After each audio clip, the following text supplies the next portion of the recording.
I'm going to jump right in and give you the lay of the land here. I think before we really talk about anything in media, we have to address the elephant in the room, which is COVID-19.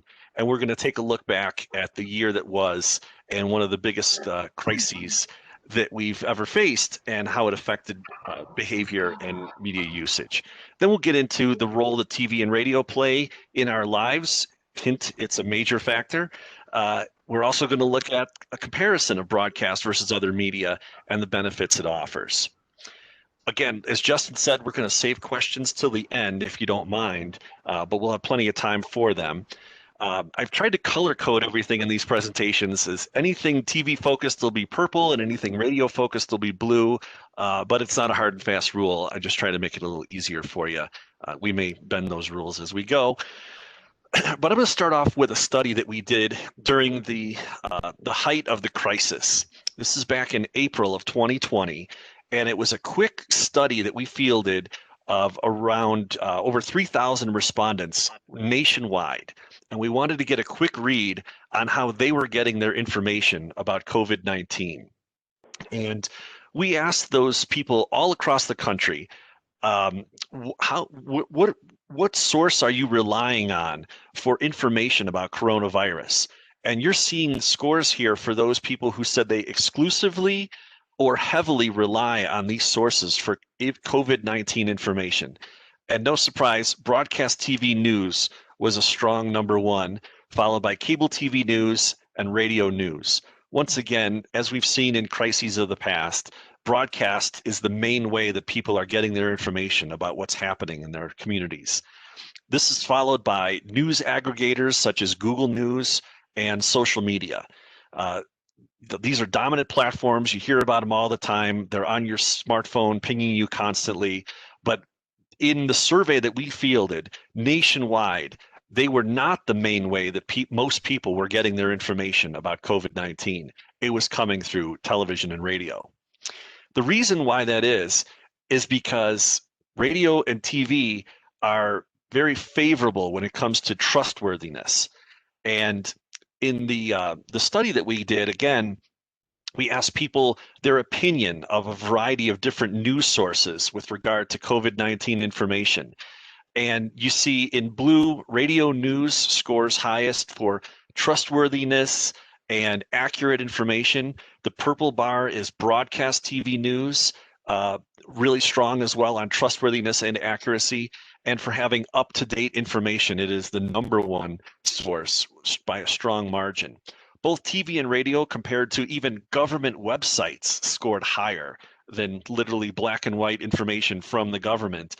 And then you see toward the right there, cable TV news, news aggregators, and social media. Again, they tend to have lower scores when it comes to trustworthiness, accuracy, and up-to-date information.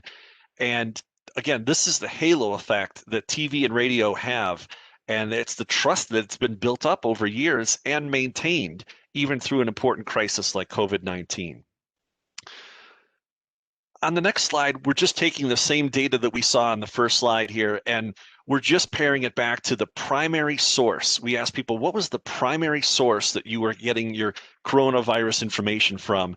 And again, television was the strong leader in that place for having the primary source of information, followed by social media and news aggregators.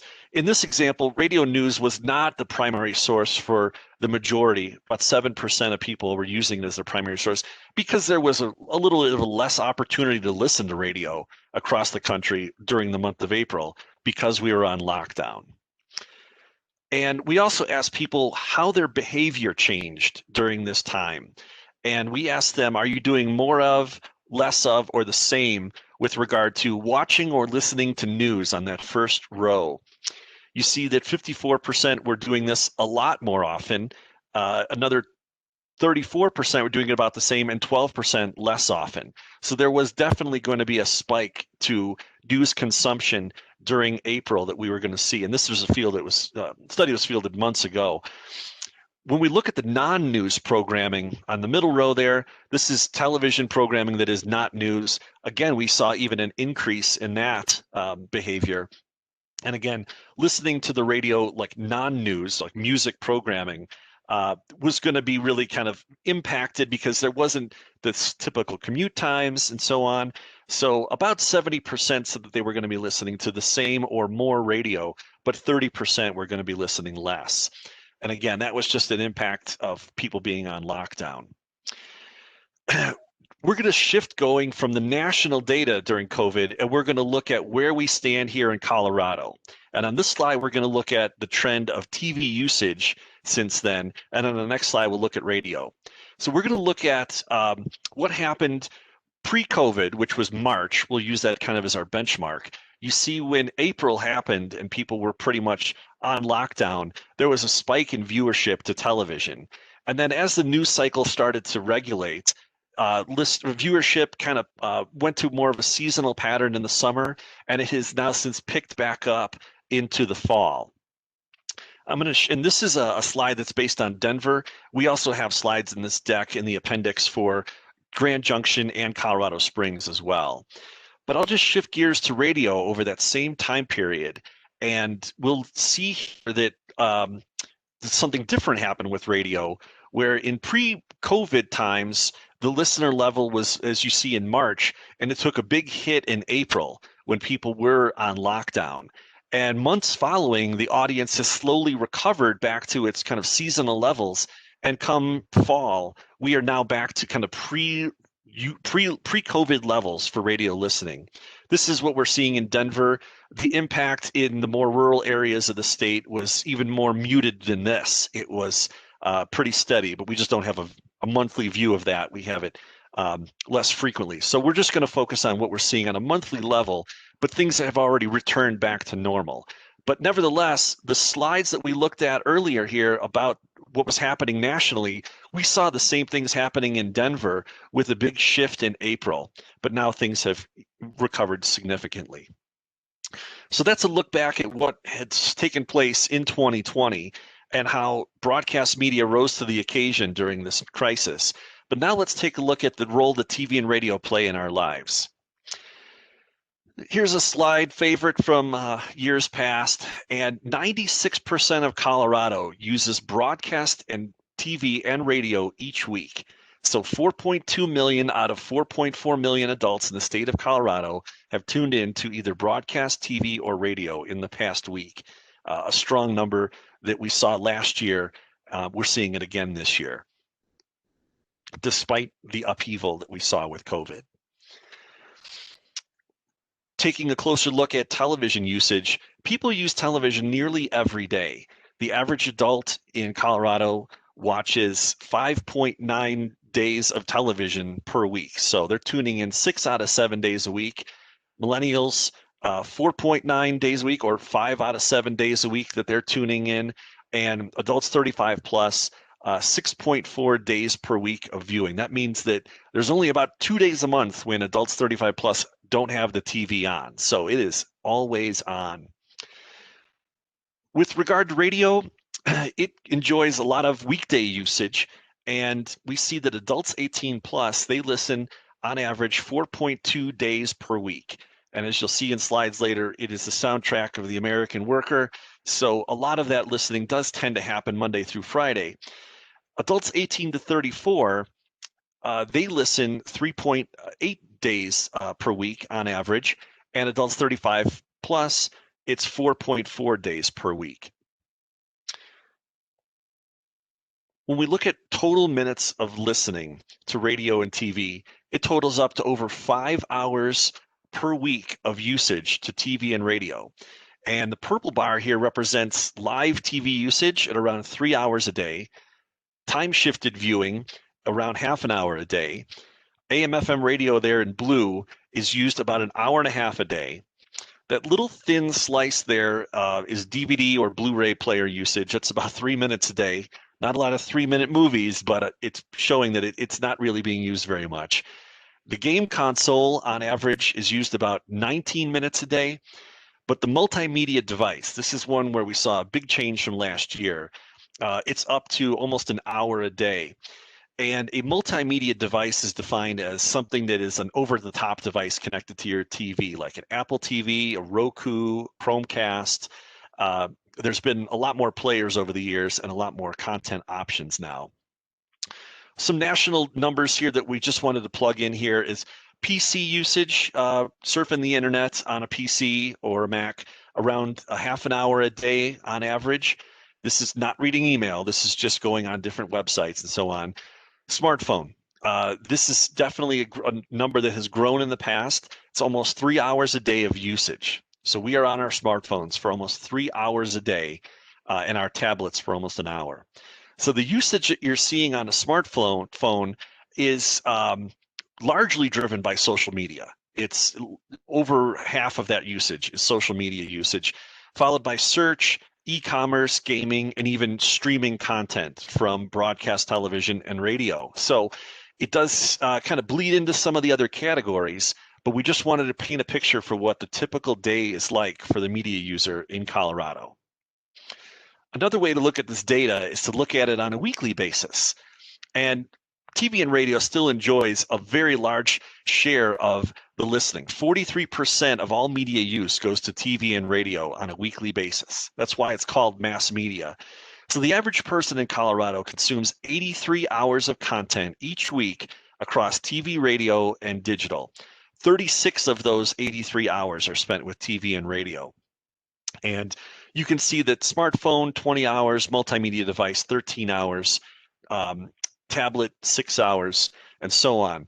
But again, the most popular way that people are enjoying content is with TV and radio.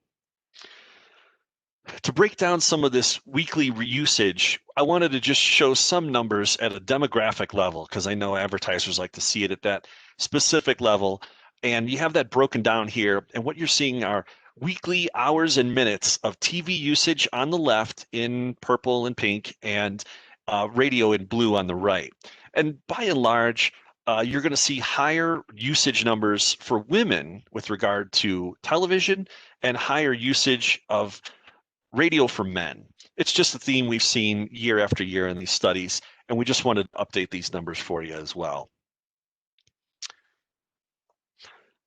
Another key factor that we see in this data is how people use the television glass. So we're looking at the total time spent of how people use those TV sets in their living rooms and bedrooms. So when we look at this blue chunk here, this is usage of live TV. From 2019 to 2020, it went from 70 to 63%. And the biggest gain came from multimedia device. It went from about 12% of usage to about 20% of usage. So you hear a lot about that in the press about, streaming is just, on fire, and people are, checking out all of this content, much of which originally aired on television. It's becoming another way people are using time-shifted content, and they're enjoying it on an on-demand basis, and it's coming through the multimedia device. But make no mistake, the main way people still use their television is for live television programming. And even with the throes of COVID, this is May data, there is still a majority of usage of the television that is to live broadcast programming, live TV. The other small slices there are to DVD and video game usage. Really didn't move that much. It was really the multimedia device usage, the over-the-top content, that did. Another trend that we've seen here in Colorado is the cord cutting. And Denver, Colorado Springs, and Grand Junction are kind of leading the country when it comes to the amount of homes that are accessing broadcast-only content. They are getting their content straight over the air and not getting it through cable or satellite. So you see the numbers in bold there, 24% for Denver, 22% for Colorado Springs, and 31% for Grand Junction. That is much higher than the average of all 210 DMAs at around 18%. So there's a great deal more people doing just going straight over the air to broadcast TV. So Denver ranks number 47 among all DMAs for broadcast only penetration. Colorado Springs is at 73, and Grand Junction actually ranks 14 among all 210 DMAs for broadcast-only penetration. So we are kind of an outlier in that comparison. Shifting gears to radio, a stat we've shown in the past, and it's something that we have to continue to harp on, is that millennials make up the largest group of radio users in Colorado. This goes against what many would think, which is that young people don't listen to radio. About 1 million of them do every week in Colorado, and that's more than 35, 49, and 50 to 64-year-old groups. So definitely something to kind of keep in mind. Another factor we want to talk about with radio is that it's the soundtrack of the American worker. 80% of the Colorado radio listeners are in the workforce. And as you can see by this image, working doesn't necessarily mean at an office anymore. And full-time listeners, full-time employed, those people, they listen 45 minutes longer than those who are not employed. So not only are most people who are listening to the radio employed, they are also listening longer than those who are not employed. So again, key factors that we saw in years past, they even still show up in the spring data from 2020. So we'll just pivot over to our third and final section here. Before we get to Q&A, I've been seeing there's been a lot of questions coming in. Thank you for that. We're going to talk about the benefits of broadcast over other media. So to really get a sense for how important broadcast is, we need to compare it to something. So as we've done in the past, we'll look at television with comparing it to other major forms of video entertainment on YouTube and Netflix. And once again, they can't hold a candle to television's huge daily audience of 3.7 million people that are tuning into TV on a daily basis. YouTube at around 2.5 million and about 2.4 million per month for Netflix. These are monthly figures. So TV reaches more Coloradoans in a day than YouTube and Netflix reaches in a month.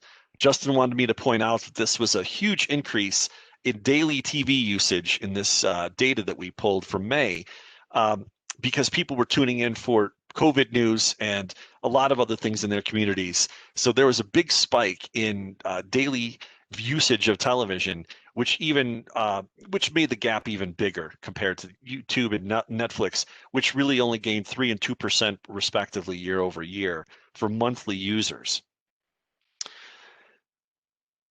Pivoting over to radio, we're looking here at radio compared to other forms of audio entertainment with regard to Pandora, Spotify, and satellite radio. That big blue bar there is the amount of people who tune into AM/FM radio on a weekly basis. It was high last year. It continues to be high this year, despite COVID and the changes to the behavior that we looked at earlier. It is still higher than the amount of people who tune into Pandora on a weekly basis, represented in purple, Spotify on a weekly basis in green. You'll see big differences here now where Spotify is now outpacing Pandora with some of the young demos. But again, satellite radio still tends to skew older, but it can't hold a candle to the huge audience that AM/FM radio enjoys. So this is a new slide, and I want to kind of bring it to you in pieces. And I want to shine a light on social media users in Colorado. So about 1.3 million people in Colorado use social media for a little less than an hour a day. Another 1.3 million people in Colorado use social media for about 1 to 2 hours a day. About 500,000 people in Colorado use social media for about 3 to 4 hours a day. That's more than the average. And another 210,000 are on social media 5 or more hours a day, which is almost like a full-time job. There's another 1 million people in Colorado that do not use social media on a daily basis. That's 1,075,631 adults in Colorado who do not use social media. Well, if we look at that group and we break it down a little further, 1,033,986 of them can be reached by broadcast TV and radio. So in other words, broadcast reaches 96% of people who do not use social media. So this is something that I know that many of us are on social media. Many of our advertiser clients, they look at social media as an important thing that they have to have. It's sometimes their first dollar spent is with social media. But really, there's a good portion of people that they're not reaching with social media. And guess what? We can reach those people. The whole point of the slide is, just as we looked at last year, you have to use media together with one another for their strengths. You can't just rely on one media to do everything. So it's important to look at all of these things together. I know many of you sell social media packages to clients. This is why it's so important to look at broadcast and social together. Just to put a finer point on the trend that we've seen with newspaper readership, it continues to shrink year after year. This is people that live in urban, suburban, or rural areas of our state, and the readership for the printed newspaper continues to go down, even though that is still another main local media vehicle that many advertisers still rely on. It's just diminishing returns, and why a lot of those dollars have shifted to digital and social. So I just wanted to still point that trend out as still maintained even in 2020. And we also ask people in Colorado where they get their local information from. And 51% are getting it from local TV news, social media for local information at 33.5%, 31% at the newspaper, just like we saw on the previous slide, and even the yellow pages. I like to put it in there because it is still full of local information, just not really used. Justin wanted me to point out that the actual number that we see for local TV news actually went up from last year, from 49 to 51, and again, driven by that COVID impact. So when it comes to local information, again, you really can't beat television for local media. And when it comes to local news within the space of television, you can't beat local TV news. This is the number of total weekly viewers in the state of Colorado.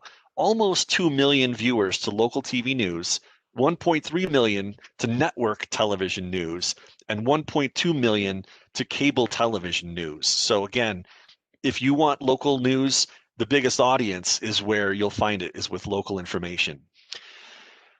As we've shown in the past, when it comes to programming, the most popular programming on primetime is on broadcast television. Ranking the top 100 shows in Colorado, 96% of them, or 96 of them, were on broadcast television. 4% of them were on cable networks. So this is, and again, as we've shown, YouTube, Netflix, over the top, it's still a fraction of the local television audience, the live television audience that's on broadcast television. So again, primetime is still dominant when it comes to programming. And shifting gears to radio, again, what we've seen in the past is that radio is a daytime medium and most of its usage is out of home. Again, this data is from the springtime during COVID, and that same trend that we've identified in the past still remains true now. Out of home viewing, or sorry, listening to radio, 60% of daytime listening, 61% in prime time. Even in AM drive, it was still the majority of the way people were listening. So an advertiser that uses radio is going to be reaching people during the day, and they're going to still be reaching them out of home. As we get new data in 2021, these numbers will only continue to rise, and that out of home listening component will grow. But again, even during the height of the pandemic, radio is still what you thought it was. So I'll just recap by covering some of our main takeaways from this study, and that was broadcast news was the primary source of COVID-19 information because consumers view it as highly trustworthy, up-to-date, and accurate. Broadcast TV and radio consumption fluctuated during COVID, but they maintain relevance in the daily lives of Coloradans. Broadcast-only home penetration has increased since last year in the Denver, Colorado Springs, and Grand Junction DMAs. Live TV usage continues to be the main use for the television despite an increase in over-the-top programming. And AM/FM maintained its dominance in the audio landscape despite decreased commute times. So again, there's been a big upheaval to behavior in 2020. We've leveled out into 2021, and there really hasn't been much change to some of the things that make television and radio so great for an advertiser and for the user. So with that, I'll just remind you that this is your presentation Justin's going to make a copy of this available to all of you as members of the CBA. So we appreciate you using this as you see fit. As members of the CBA, it's a benefit, and we want you to use it as broadly and widely as possible.